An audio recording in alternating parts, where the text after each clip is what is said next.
All right, everyone, this is a supplementary lecture because we don't have class on Wednesday. This is a continuation of the lecture on decision making, and we'll also touch on emotions. Where we left off on the 21st, which was a Monday, was talking about the difference between perceptual versus preferential or value-based decisions. And we define perceptual decisions as some sort of decision where there's an objective criteria that exists because you're making a decision based on perceptual information. As a result, the decision can be either accurate or inaccurate, or it can be shades of correct. It could be more or less correct.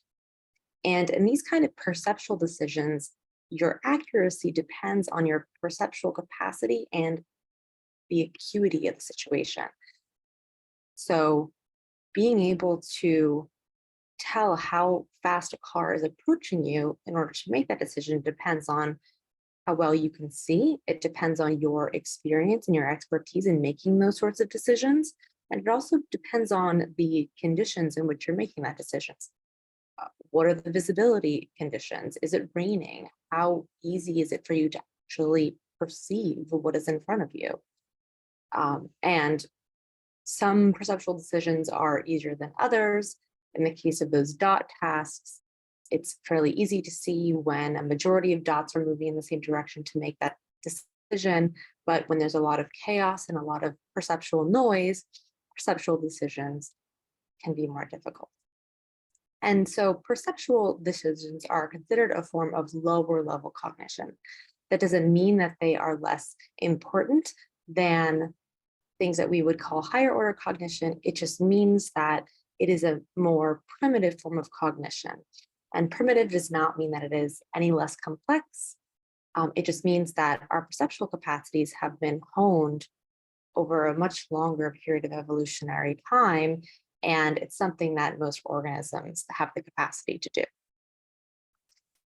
On the other hand, preferential decisions are what we would call value-based, where through the act of making some choice, you are indicating a preference. And ideally, or in theory, that preference is based on what would derive more value, what would give you more value. But the problem with this is that value is somewhat subjective. There are things that humans find universally to have value, things like food, love, money, resources, etc.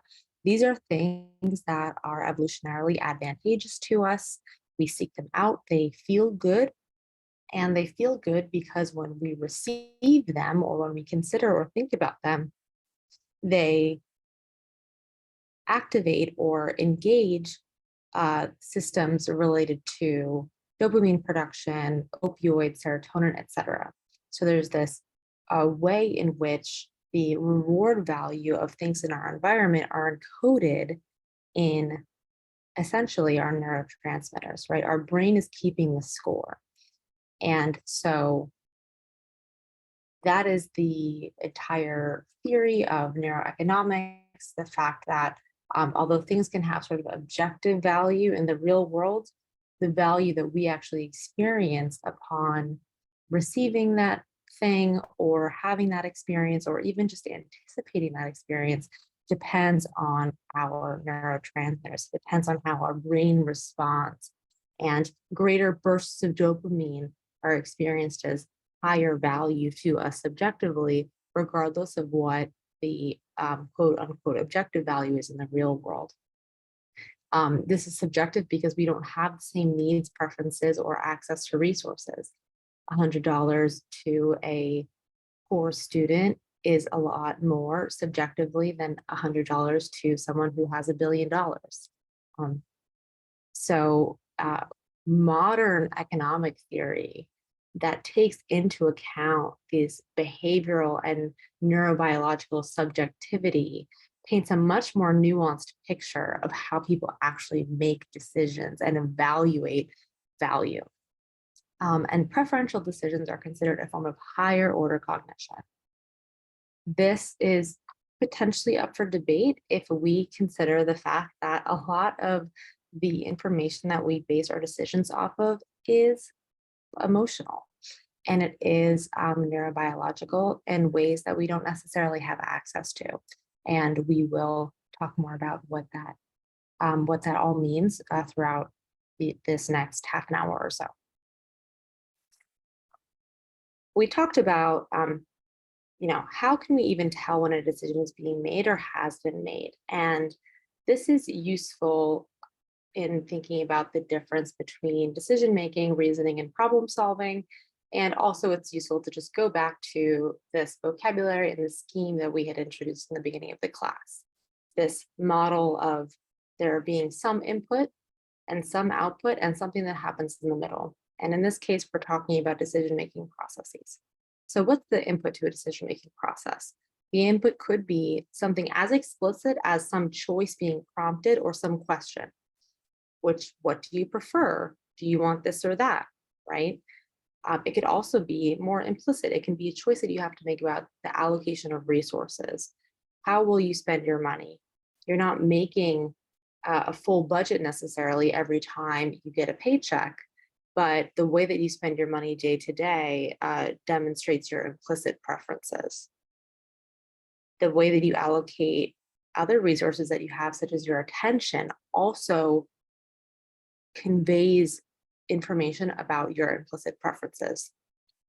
And in the case of making a sort of perceptual decision, some sort of perceptual input is usually the impetus to that decision, right? You have to act in the world, and making some sort of action, making some sort of choice reflects a kind of decision having been made, because it reflects that you have chosen to not do something else.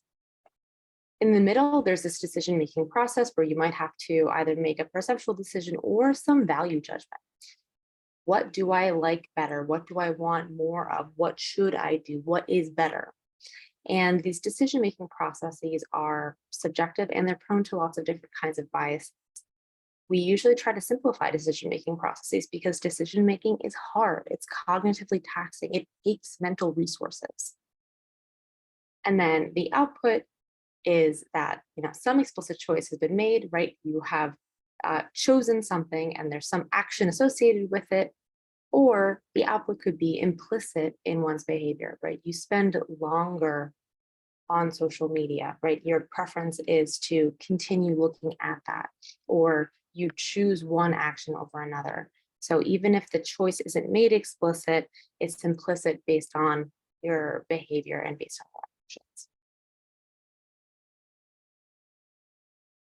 And just to reinforce this point that we already made, the extreme view of decision-making is that all attention essentially is a form of decision-making, and all action is a form of decision-making, because again, doing something or paying attention to something implies that you didn't do something else, or that you're not paying attention to something.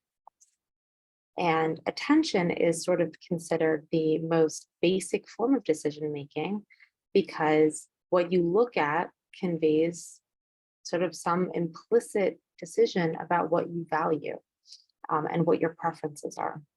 That's why in nonverbal humans, such as babies, looking time, how long babies spend looking at different stimuli, is taken in psychological experiments to be an indicator of their preference. Babies will look longer at their mother, they'll look longer at things they love or their caretakers, and they'll also look longer at things that are novel. We also, we live in the attention economy, meaning that our resource that we have is attention, and companies are designing products and services to capture our attention. And companies win when they win more of our attention. It is as valuable as money. It translates directly to money. And so what you spend your time doing and looking at and giving your attention to indicates your preferences. And it's helpful to keep in mind that sometimes the preferences are warped or sort of made for us, because certain stimuli are made so attractive and so valuable that it's as though we don't have a choice. So just some food for thought. So, as in the unit on reasoning, there has been a sort of transition or a distinction between a quote unquote ideal form of decision making, a rational form of decision making versus normative decision making, or what people actually do. And what an ideal model of decision making is considered is um, what is rooted, or what economic theory is rooted in, what traditional economic theory is rooted in. This assumption that humans behave perfectly rationally in trying to optimize value, and that any decisions could be understood, therefore, in terms of its correctness and potential value. So if you understand what a person's goals are, you can understand what choices they would make that would be considered optimal under those circumstances in order to lead to the highest possible value. So traditionally, economists thought that humans were essentially value optimizers, and we were sort of we implicitly understood how to optimize value, and it was reflected in our decisions. But we know that that's obviously not true. We choose to make irrational, quote, irrational choices all the time, things that have more or less value for emotional reasons, right? And marketing and the way in which sort of certain products have more social value than others sort of reflects this, right? So if you were looking for a laptop and you needed it to do X, Y, and Z tasks, optimizing value um, uh, when it comes to money would look like making some decision where you are getting the best product for the least amount of money. And it doesn't mean that you would choose necessarily the least expensive option. You would choose the option that at a price point that you could afford with the best options available with the functionality that you need. But we know a lot of us are guilty of it, of buying not the least expensive laptop that has all of the things that we want or the best experience, but buying something trendy or buying something that is um, has high social value, right? So a brand new MacBook, is it in terms of computing power that much more powerful than an equivalent non-Apple laptop? No, you can buy much more powerful non-Apple laptops for much less money, but there's a lot of social cachet associated with Apple. And so we are prone to spending not just twice as much money, but sometimes 3, 4, 5, 10 times more money on products that are cool because there's social value in it. And a traditional economist would consider this to be a kind of irrational decision. Starting in the 70s and 80s, there were some economists who started to recognize that traditional economic theory did not necessarily make accurate predictions about human behavior, and rather than defining some human behavior in terms of optimal laws of decision making, took a normative or descriptive approach, which meant actually looking at how people make decisions and trying to categorize the trends and patterns and heuristics found in those decision makings, those patterns of decisions that people actually make, so that we would have a more evidence-based or psychologically informed understanding of human behavior and decision making. And noteworthy are the economists and psychologists Tversky and Kahneman. Tversky passed away, I think, in the 80s or 90s, but Kahneman went on to continue this research and that legacy. If you haven't read Thinking Fast and Slow, it is one of the best top 10 books I think that all humans, but especially anyone interested in psychology, should read. And in this book, they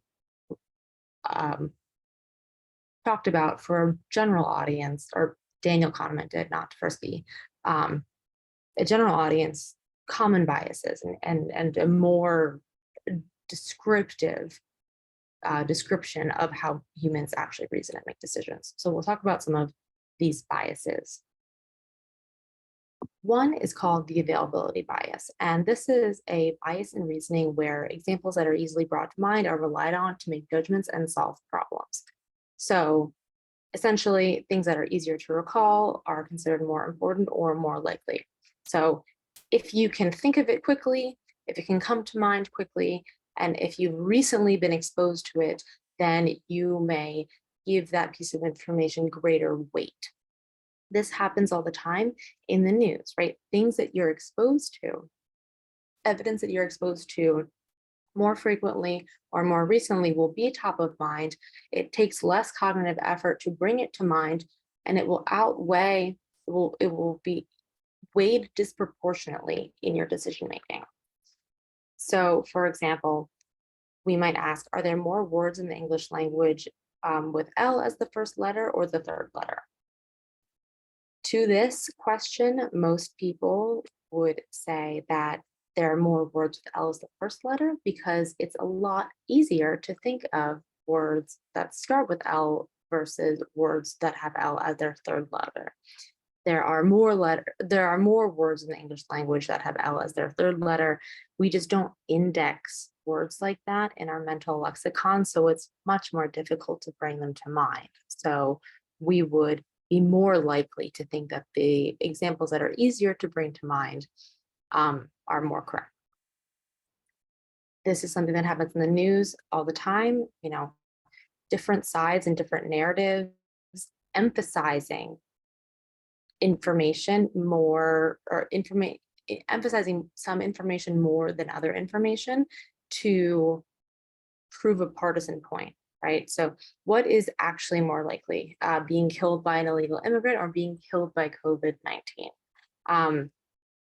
A year ago or 2 years ago, it was much more likely that you would die of COVID than being killed by an illegal immigrant, but that's not necessarily what conservative news outlets wanted you to think, so that is the story they told. Both sides are guilty of this, of course. They emphasize and show and highlight information that they want you to have top of mind when you are making decisions and reasoning about decisions of political importance. Representative bias is simply this bias in reasoning where stereotypes are relied on to make judgments and solve problems. So representative bias is essentially the misattribution or misapplying category knowledge to a new instance. So in, having just come off of concepts and categories, we can understand this as a kind of misattribution or misconception. So for example, this is an example from the book. It says, okay, Tom W. is of high intelligence. He lacks creativity. His writing is dull.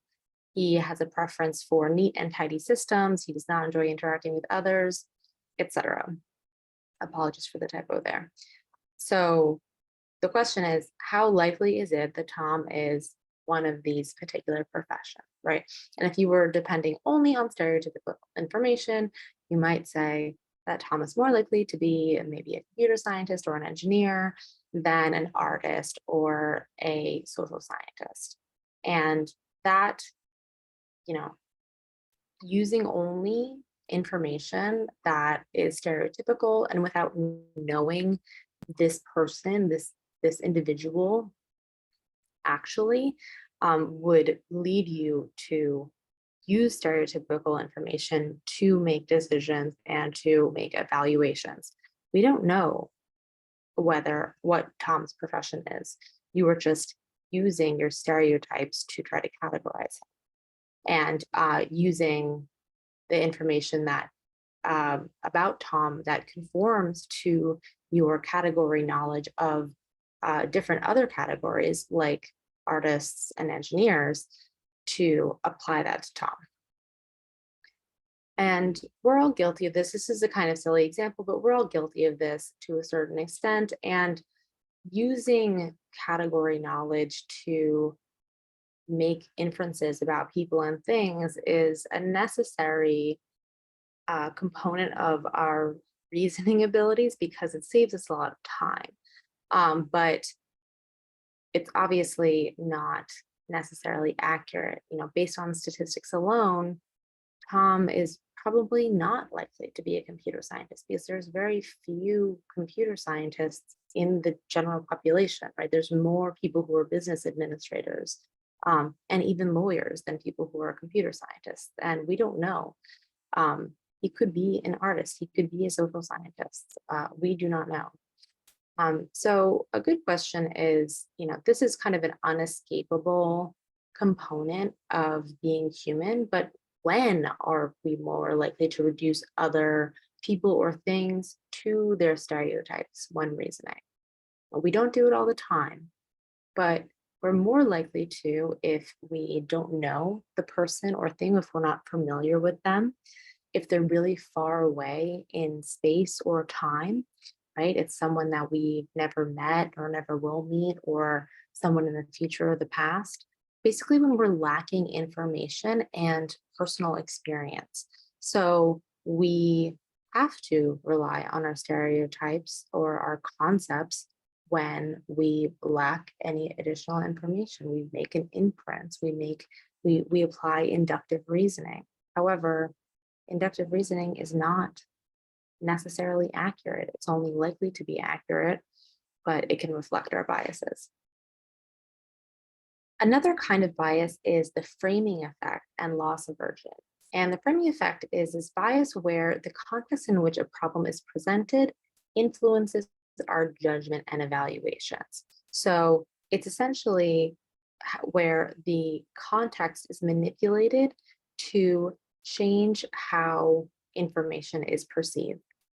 So which would you prefer, right? Frozen yogurt that says it's 80% fat-free, or frozen yogurt that says it has a 20% fat content, right? The information is the same, but the information that is being highlighted or the context in which it is presented influences your evaluation. It says 20 and 80% on the cartoons, or you could also make the same judgment about would you prefer a yogurt with 10% fat or 90% fat-free, right? And then loss aversion is related to the framing effect. And it's this notion that we're more sensitive to potential losses than potential gains. So when all other things being equal, we are more sort of sensitive and try to avoid loss more so than we would not provide the same amount of effort to gaining something. So for example, the same information could be framed two different ways.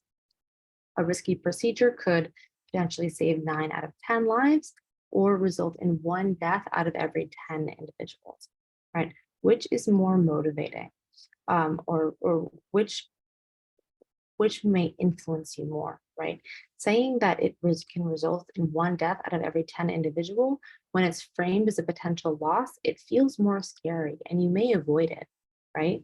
But knowing that it could save 9 out of 10 lives, that feels better, but it's not as intense as resulting in 1 death out of every 10 individuals. So we are more motivated to avoid loss than to gain something. And loss aversion is also related to something called the endowment effect, which is this notion that once we own something, giving it up would be a loss. We tend to overvalue things that we own because if we have something, losing it would amount to a loss. There was a famous experiment done in 1980 by Taylor, who presented students with coffee mugs and he asked them to estimate how much it's worth, right? So the two conditions were that in one set of students, he told them that the mug was now theirs, right?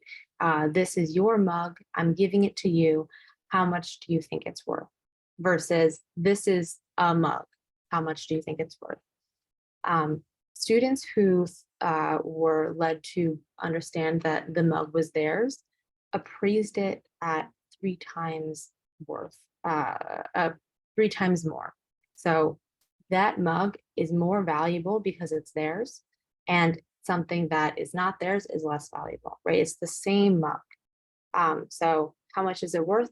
Not just how much would you sell it for, but in general, how valuable is this? So we think that what we own is more valuable.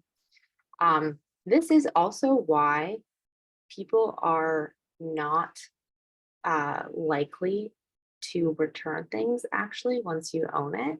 So companies know this. Once you have made a purchase, you are not very likely to return it. People do return things all the time, obviously, but even if you don't return things some of the time, that's still much more money made by companies than if you had never bought it, right? Once you have something, you can think of a use for it. It seems more valuable than the money you would get back, even though it's the same amount of money that you paid for it. The effort is not worth it because now it's sort of worth more to you. Okay, so let's talk also about why the framing effect might occur and what is the source of these biases on a neural level. And I'll talk about this paper by DiMartino et al. From 2006. This is on Moodle. It's a pretty short paper. I recommend taking a look. And they investigated the neural basis of the framing effect.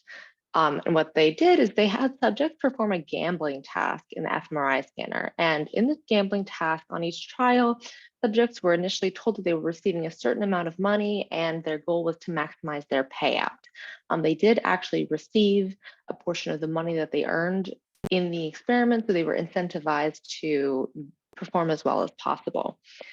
On each trial, they had to make a decision, choosing a sure option or gambling their money. And based on that, they would either sort of definitely keep a certain amount, or there would be some gamble as to whether they could keep the entire amount. And so on each trial, they had these two options, the sure option and the gamble option. And there were two different kinds of sure options. And on the sure option, they knew exactly how much they would retain. But on the gamble option, they would only retain a certain amount based on some probability. On some trials, the sure and gamble options amounted actually to the exact same expected value. So not all trials, but some trials. And these are the trials that we are interested in. So for example, let's say that on the trial, they were told that they start with $50. The two different sure options would be one in the gain frame, where they're told that they would definitely keep $20, or a loss frame, where they're told that they would lose $30. And then gambling, the gambling choice on these trials would be a 2/5 chance of keeping all of the money. And so let's take a look at these. So these were two different versions of the same trial.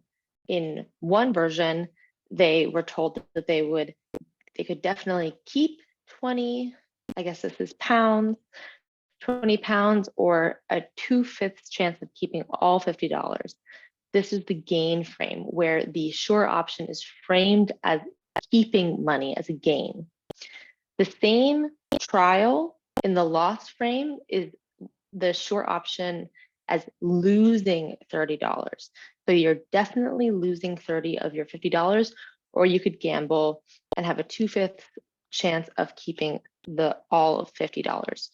So the same trial, if you think about it, all of those things are actually the same expected value, right? A 2/5 chance of keeping $50 is the same expected value as a sure gain of $20 or a loss of $30 if you start with $50.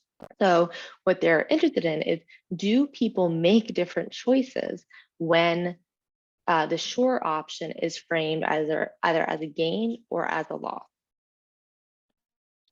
And behaviorally, the framing effect did seem to have an influence on their decisions. Subjects were more risk averse in the gain frame on these trials, so they were more likely to choose the sure option, and they're more risk seeking in the loss frame, so they're more likely to choose the gamble option. This is an example of the framing effect because, again, on these trials, the expected outcome is the same. Choosing a definite choosing to definitely keep $20 is the same thing as definitely losing $30. But when the choice was framed as definitely losing $30 or take the gamble, people were more likely to take the gamble. So from an objective point of view, this is it's irrational that they would be making different choices depending on how the decision is framed.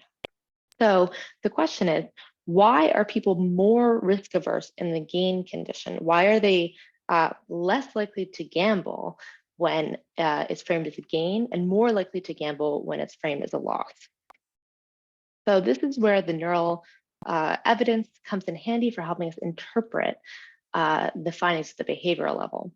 What the researchers found is that when people made decisions in line with the framing effect, so when they either chose the sure option in the gain frame or the gamble option in the loss frame, this decision was associated with heightened activity in the amygdala. And we know that the amygdala, it's a part of the brain that processes fear and threatening stimuli. It's part of the basal ganglia, and it's associated with sort of processing heightened emotion, both positive or negative, but it's more commonly associated with fear. So it's indicating some heightened emotional response. So when people were making decisions in line with the framing effect, and in theory being less rational, this was associated with heightened fear response, or at least heightened emotion. When people made decisions that were counter to the framing effect, so when they chose the gamble option in the gain frame or the sure option in the loss frame, this was associated with activity in the anterior cingulate cortex. And we know that one of the main functions of the anterior cingulate cortex is conflict detection or error detection. So sort of noticing that something is amiss, and it's more of sort of an internal feedback mechanism, sort of that like something isn't right. So being able to recognize that the choice being presented to you is you could make a different choice, right, would require noticing that there's some conflict, right? Noticing that you could do something differently. But sort of falling subject to the framing effect is associated with an emotional response and probably related to a negative emotion, so this fear of loss. So I think that this is a really clean demonstration of why the framing effect has an influence on our decisions. When something is framed as a loss, people are more scared, right? You're more scared to lose something than happy to gain something. And so this influences your decisions, and we can see this in the brain. And this is a good point to transition to talking about emotions more generally and sort of whether or not we have conscious access to the reasons why we make decisions.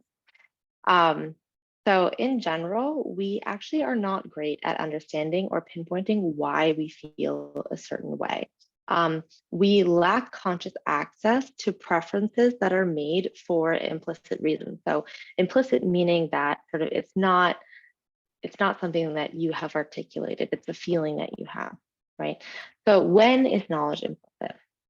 Knowledge is implicit, or sort of the reasons behind our decisions are implicit when the content that's feeding into that decision is emotional, when a situation is more complex, and also when we lack formal vocabulary or concepts for reasoning about something, right? When we're thinking about something that we don't have words for or concepts for, and that's more likely the case for novices.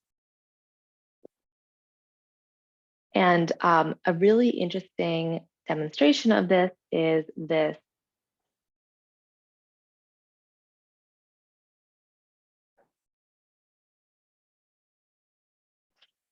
A really interesting demonstration of this is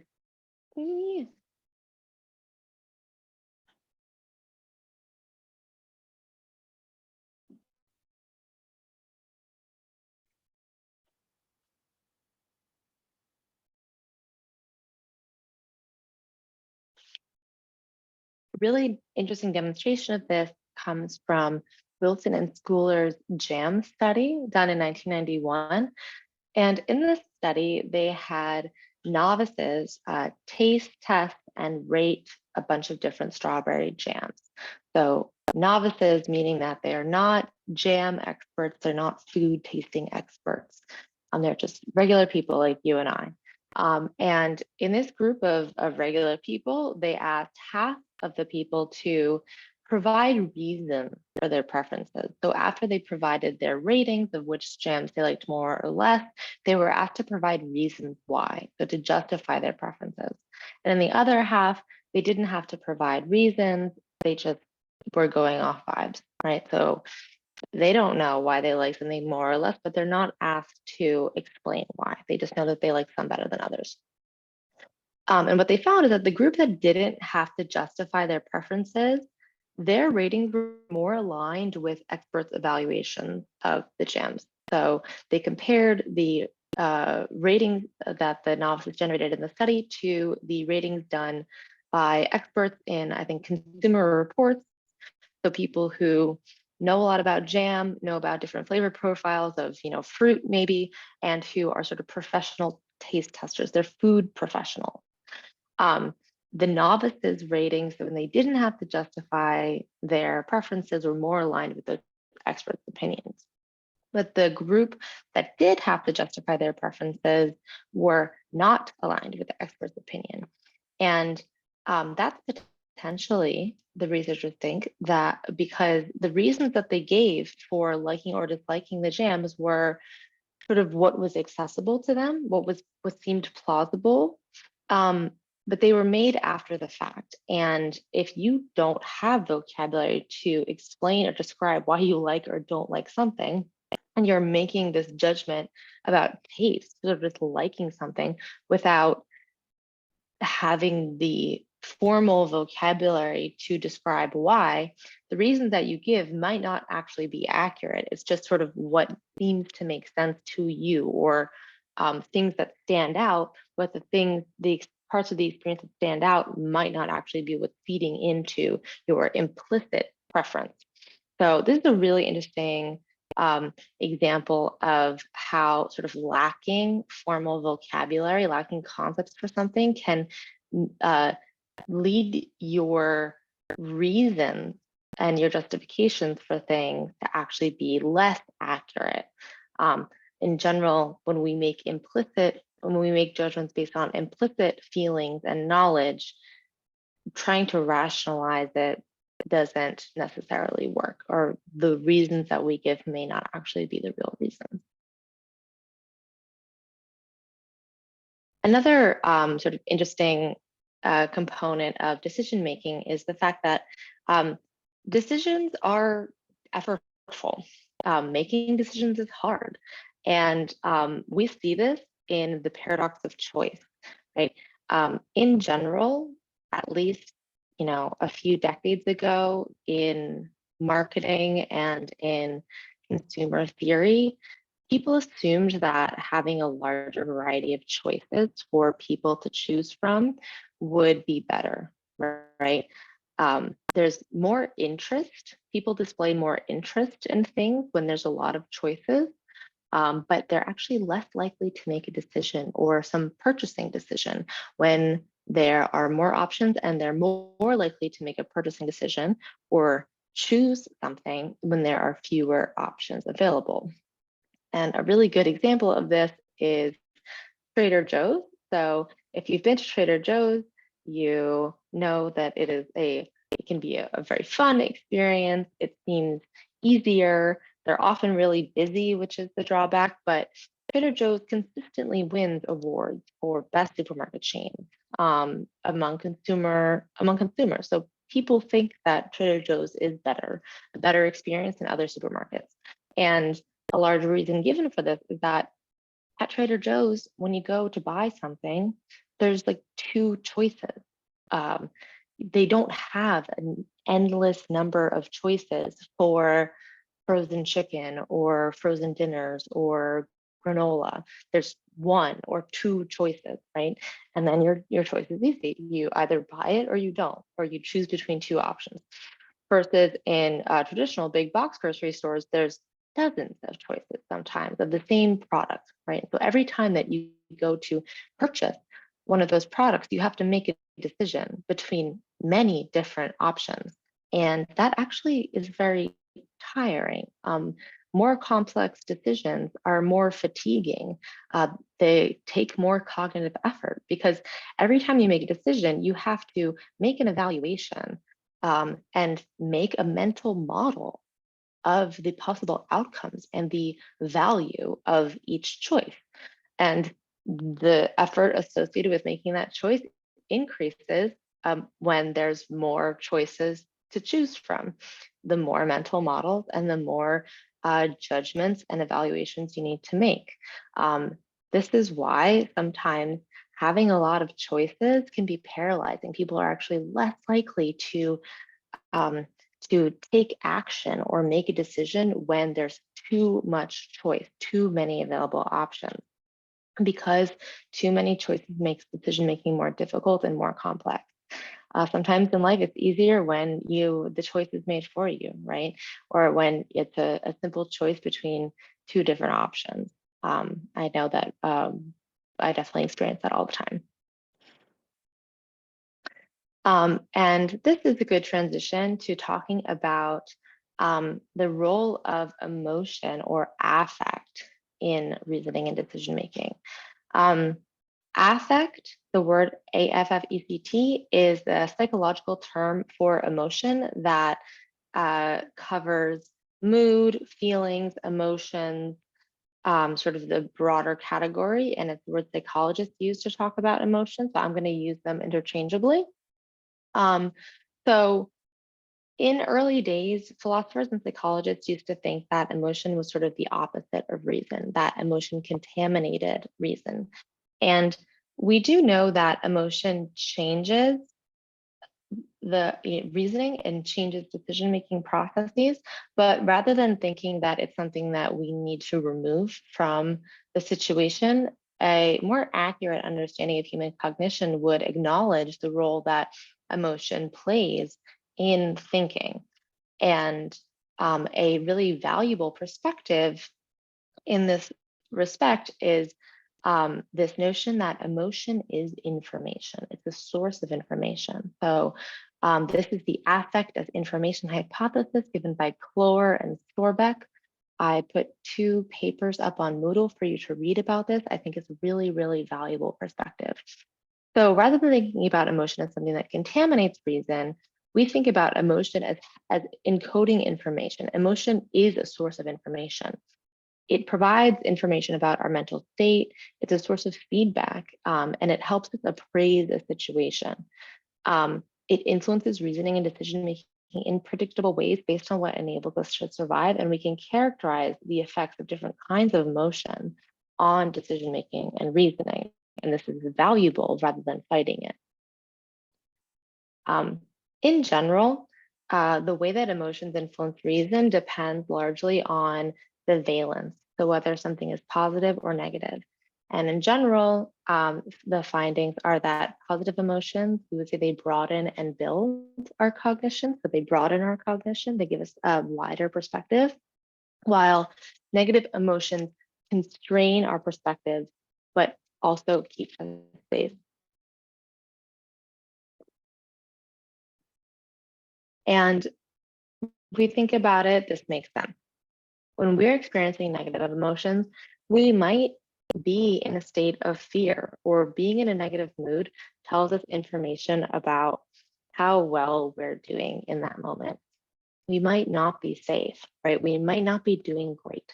And in those cases of sort of heightened fear or lack of safety, it is better for our attention to be more focused. So fear focuses our attention on the source of the negative emotion. if we focus on it, we might do something about it, right? And it sort of limits our attention for the sake of our survival, right? And when we're experiencing negative emotions, negative moods, or negative experiences, we tend to be more risk averse and less flexible. It makes sense.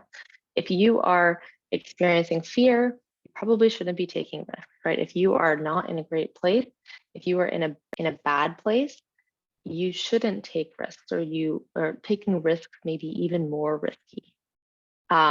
Negative emotions make us feel less confident and also are associated with lower performance on creative tasks. On the other hand, positive emotions have the effect of broadening our attention. They expand our attention, and we're able to pay attention to a more diffuse array of inputs. Positive emotions make us less risk averse and more flexible. We're more likely to take risks when we're in a positive mood because we are sort of feeling not unsafe. Positive emotions are associated with greater feelings of confidence and also better performance on creative tasks. But what matters in the context of psychology is not just whether something is positive or negative, but also arousal. So we make this distinction between valence and arousal.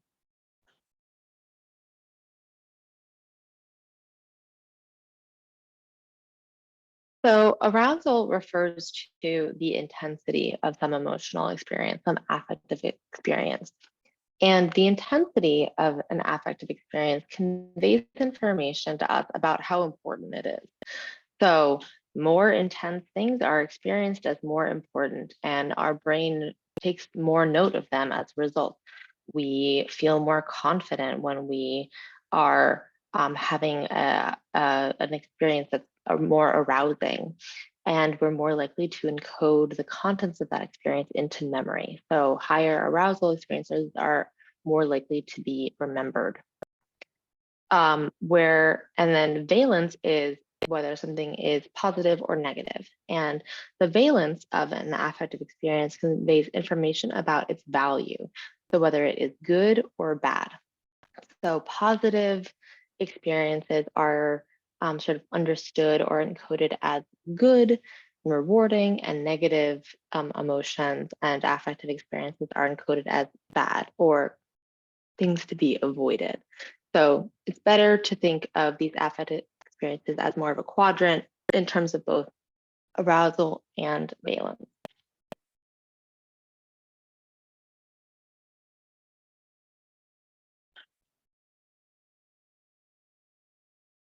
So affect, what it does is it tells us how we feel, right? Is a source of information. Affective information provides implicit information about our feelings and evaluations towards a situation, a person, a stimulus, or some experience, right? And it influences our reasoning and decision making accordingly. Emotion can be a valuable source of information about our cognition that doesn't require explicit verbal or symbolic reasoning. It's implicit rather than explicit. However, while affect gives us information about a stimulus and the experience we're having, we can also misattribute the source of the emotional experience that we're having, and this is a source of bias. So for example, people in general report greater life satisfaction on sunny days than on rainy days. So your life satisfaction is probably fairly stable theoretically over some window of time. However, when it's sunny outside, you're more likely to be in a better mood, and therefore this sort of biases you to appraise your satisfaction with life more positively than on rainy days. So this is just a fun little finding, the way that weather influences your mood, which influences your evaluation of your happiness and satisfaction. Let's think about two different ways in which emotion can influence our reasoning and our decision making. One is a higher fidelity relationship, where the emotion that you experience is a valid reaction to some stimuli. So for example, let's say you're taking the bus home alone at night. You recognize some threatening situation. There's someone or something on the bus that causes you alarm. And let's say that this is a valid source of fear, right? You are justified in feeling anxious because you may actually be unsafe. As a result of recognizing this threat, you have the physiological experience of becoming scared. You have heightened fear and adrenaline. And as a result, your conscious experience is that you realize that you should be more careful, right? So in this case, you've had sort of a healthy response to threatening stimuli, and you appraise the situation and the source of your emotional experience accurately, right? You weren't fearful before, but now you're fearful in response to something that's threatening, which is appropriate. Contrast this with a different experience where emotion that you're already experiencing influences how new stimuli is appraised. So let's say you watch a scary movie with your friends and then you go home. As a result of watching that scary movie, your body already is in this state of heightened fear and adrenaline. You're sort of more aroused, right? This is because of the movie.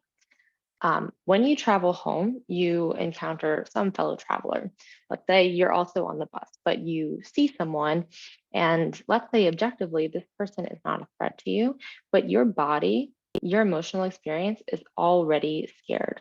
So you misattribute the emotional experience that you're having to the other person rather than due to the movie that you watched. So in this case, you would be more anxious than usual given the same exposure to the same stimuli, but the emotional state that you're already in influences how you experience that stimuli.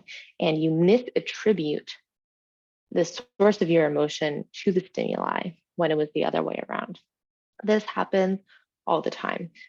People are more likely to fall in love with each other when they take mind altering drugs, right? Like ecstasy or MDMA.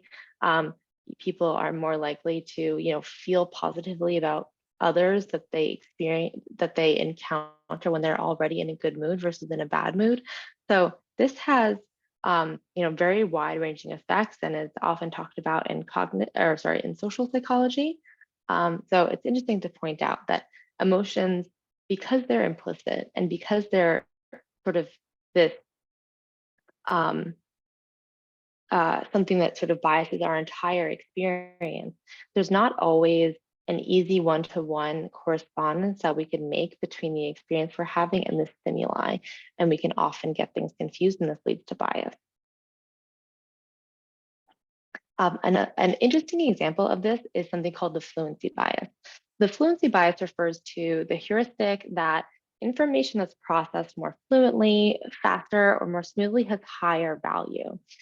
In general, we like things that are easier to understand, that are fluent to us. And we assume that our ability to understand something easily means that it's right. So when we understand something, when it's easy to process, it feels more right, it feels better, and so we'll assign it greater value. A really funny example of this comes from a study done by Alter and Oppenheimer in 2006. And in this experiment, the subjects were Princeton Business School students. And in the experiment, they had the subjects rate stocks based on what they expected their performance to be in the market over the short and long term. So they were just asking them to make evaluations of stocks. And the subjects actually expected that stocks that were easier to pronounce would outperform stocks that were less easy to pronounce. The name of the stock, right? So a name that's easier to pronounce, they implicitly felt that they would perform better than stocks that were not as easy to pronounce. And we're considering stocks that would otherwise be equivalent companies, equivalent market spaces, sort of all other things being equal. There's this expectation that's implicit. They wouldn't tell you that that's why they think that they'll perform better. This is just an effect of fluency of how easy it is to process the information about the company, including its name, on what you think its performance are going to be. You just think it's going to be better. And they actually replicated this experiment, actually looking at actual stock performance on the New York Stock Exchange.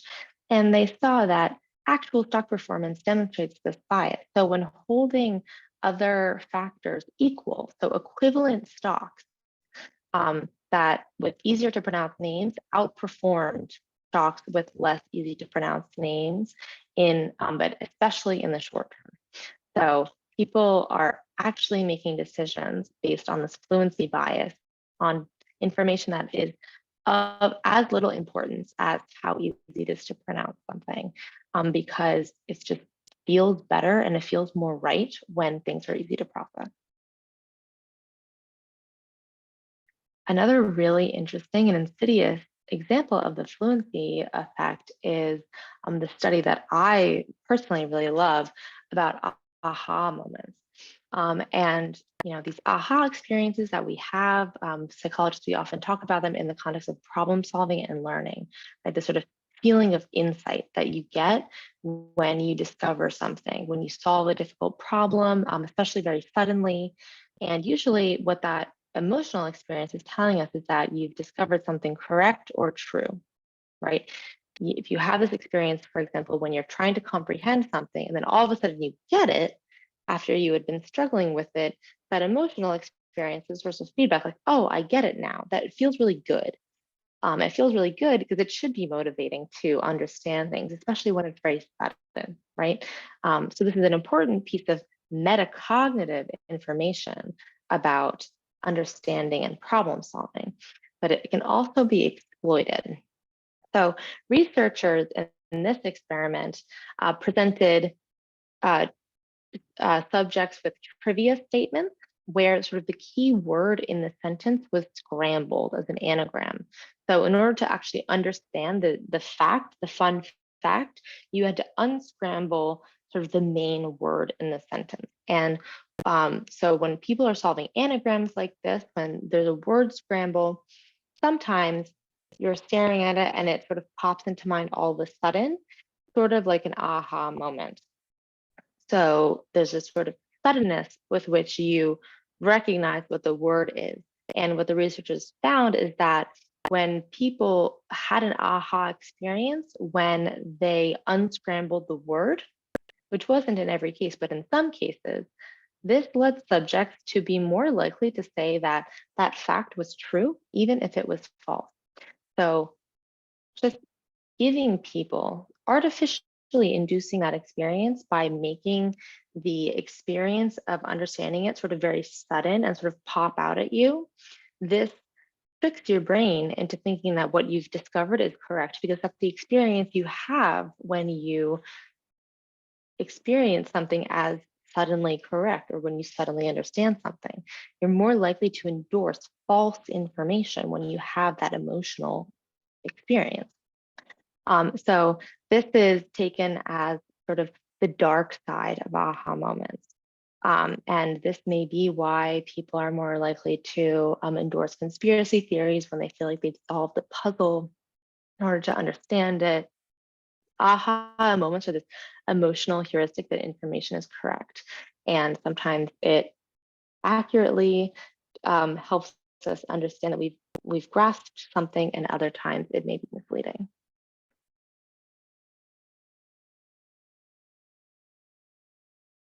Another example of the biasing effect of mood and emotion is in the case of mood and personality disorders. Mood acts as this filter through which we make evaluations and appraisals, right? When we're in a good mood, we evaluate things as we're more chirpy, we're more confident, things are more positive, and we're more optimistic. When we're in a bad mood, the opposite is true. And in the context of mood disorders, there's this even greater disconnect between like the stimuli that you're experiencing objectively and how you're subjectively encoding that experience, right? So things can happen or are happening to you. And if you are someone and you're experiencing depression, no matter what that is, no matter how objectively good it might be, it's being filtered through your mood, which is dysregulated, and it's downregulated. So your mood is worse because of the mood disorder. It's not because of what's happening to you, it's because there's a dysregulation in your mood.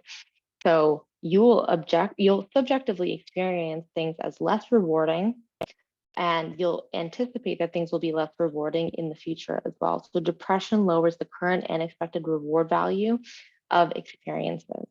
So there's this disconnect between the objective reality and subjective experience, and then the way that that would influence reasoning and decision making. Same thing is true in the case of like bipolar mania, for example, or just manic episodes in general, which can happen in a variety of mood disorders. Mania confers feelings of confidence and elation.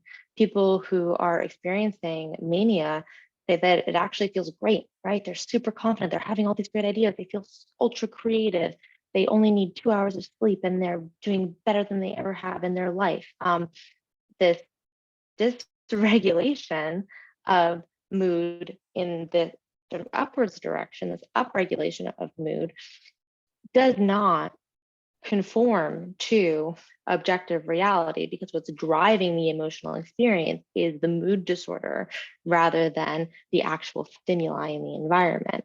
But it feels a certain way. You think you're more accurate. You think what you're experiencing is more true. You're more confident, right? As a result of the mood disorder. So this is interesting to think about the biasing effect of affect in these clinical contexts. It really highlights the effect that mood and affective experiences have, even in healthy subjects, because sometimes all of us get depressed sometimes. Healthy people feel depression, and also you can sort of feel super confident and elated, and how does that influence your decision making accordingly?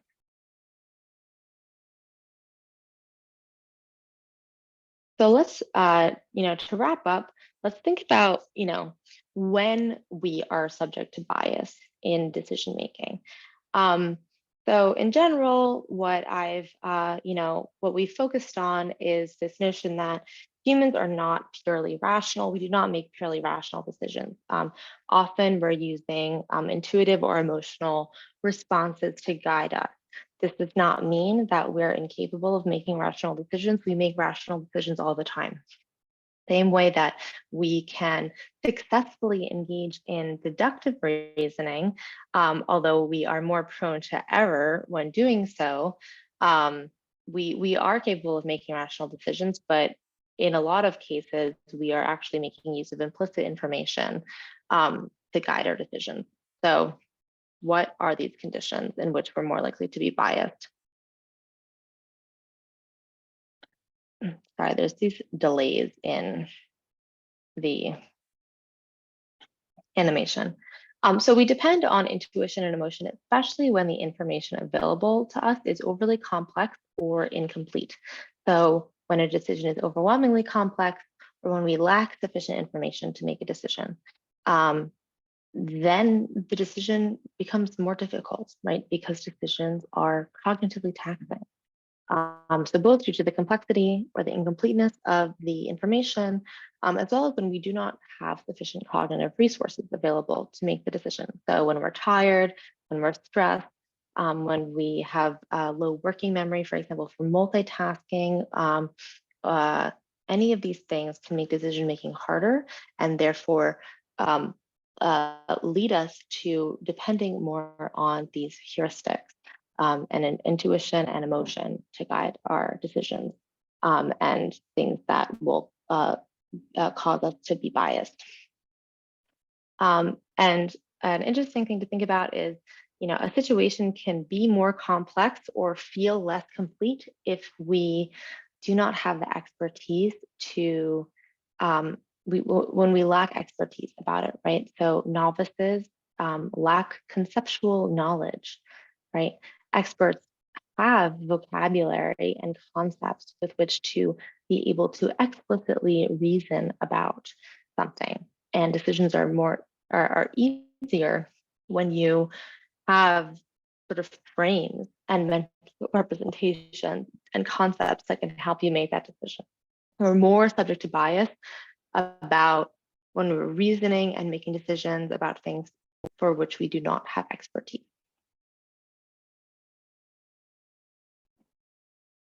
And I will leave you with this food for thought as we go into this Thanksgiving weekend.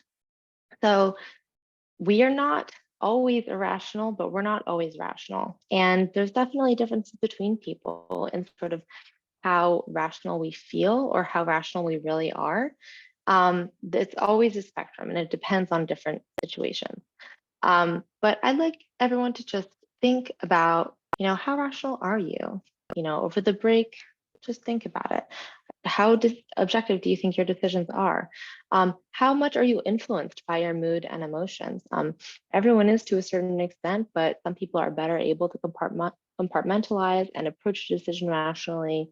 Some people have a more difficult time in compartmentalizing and sort of feel more influenced by their emotions. Neither is better or worse. It's just what matters is that we can be sort of self-aware of our reasoning and our rationalizations and our decision-making processes. That's what's helpful, is the self-awareness. And I'll leave you with this question. Why is it easier to notice bias and irrationality in others than in ourselves, right? So as we go into Thanksgiving weekend and we're interacting with others, interacting with our family, friends, etc., this spicy thought of why is it easier to notice when someone else is being biased or irrational than it is to notice when we ourselves are being biased and irrational. So with that, have a great Thanksgiving, and we will pick back up on Monday when we're done.